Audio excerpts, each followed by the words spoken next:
Okay, so I wanted to give a demo of something I've been working on for a while. It's a boost controller, and I'm gonna preface this by saying that I'm not a professional electronics designer. This is something I've done as a hobby for a long time. Not saying that I'm bad at it. It's just not my first career. My first career is an automation engineer. I work in the oil and gas industry, but it doesn't stop me from figuring out some stuff, making some stuff work. I've got a fast Mustang myself. If you check out my YouTube channel, you can see my Mustang. I've always been into turbos. Find them really fun, really easy way to make power. And when I was looking at boost controllers, I didn't really like what was on the market myself. I wanted something easier to configure. It'd be cool to have something that was touchscreen, and that's what I've built here. It's all touchscreen, super easy to configure. It's got some features that I haven't seen on a budget boost controller before, so I'll just get right into it and power it up. Well, first I'll walk you around it.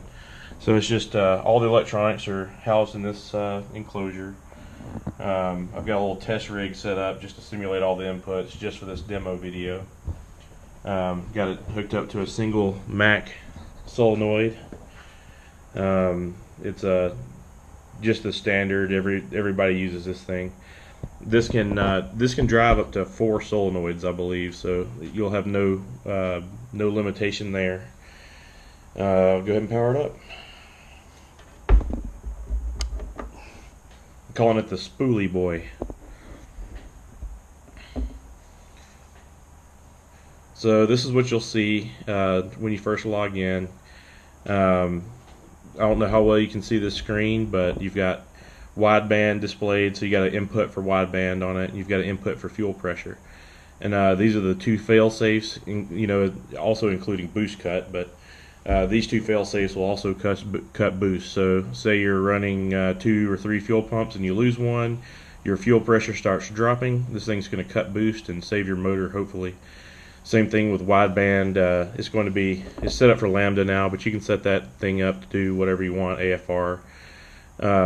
It's going to, if you're in boost and your wideband goes over your set point, goes lean, then it is going to cut boost as well, and I'll demonstrate all of that.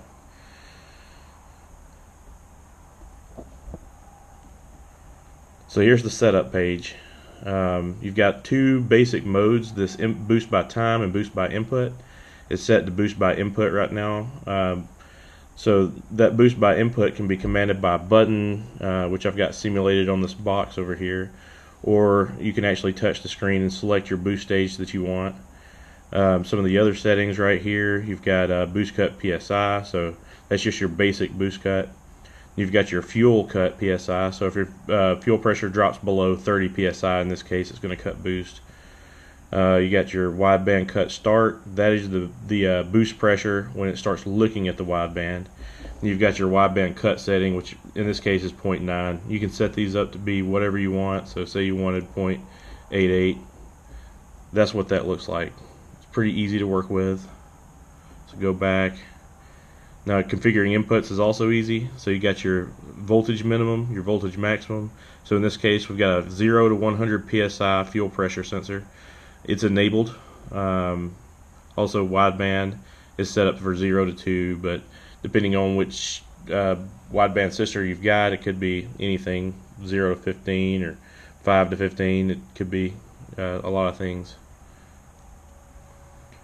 It's set up to use a GM 3-bar or 4-bar map. That'll be provided with the unit. So here's your boost stage. It's stage 1.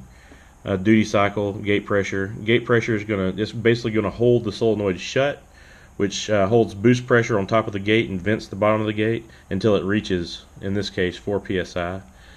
This time and stage is for the time staged boost. You've got 1000 milliseconds, so it's going to stay in that stage for 1000 milliseconds if you launch on trans brake.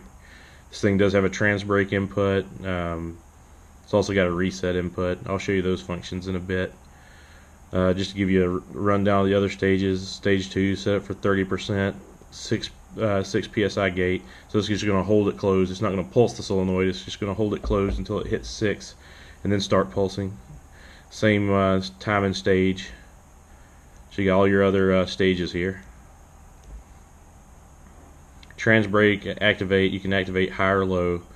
I just found like is a little bit of an easier feature to have. So right now we're set up for boost by input.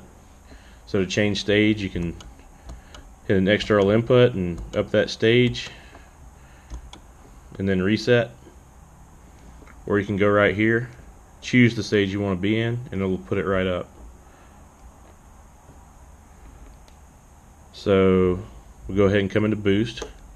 You heard the solenoid click on, so it's going to hold it until it hits 4 psi, and it's going to start clicking. And it's going to go by the duty cycle commanded, which was 20%. I'll go ahead and demonstrate some of the features. So I got wideband enabled. So, well, I'll do fuel pressure first. So I'm dropping fuel pressure. We got something going on. Then as soon as it drops below, it's going to boost cut, and it will display what cut your boost there. So there's fuel cut. So your fuel pressure recovers. You're back up to 53 psi. Hit reset, and it's ready to rock and roll again. Do the same thing with wideband. So your wideband gets over the set point, which is 0.88. It's going to cut as well, but it's not going to start looking until 5 psi because of this setting here. We can change that to 6.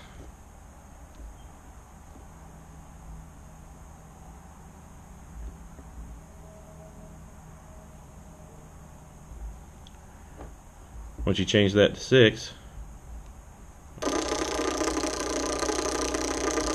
it's not going to look at the wideband at all until that boost level hits 6, just to give you an idea of how that works.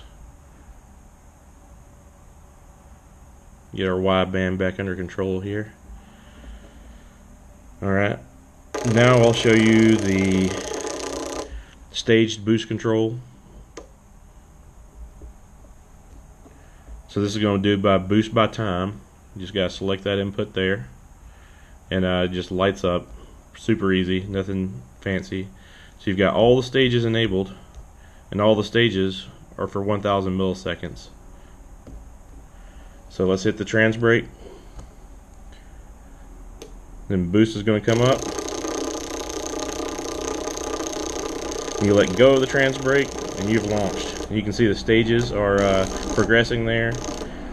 And as we go through different stages, I'm having to increase boost to get above the gate pressure. When it's in stage 6, it's going to stay there for 20 seconds until it just gives you time to end the run, and then it's going to reset the controller.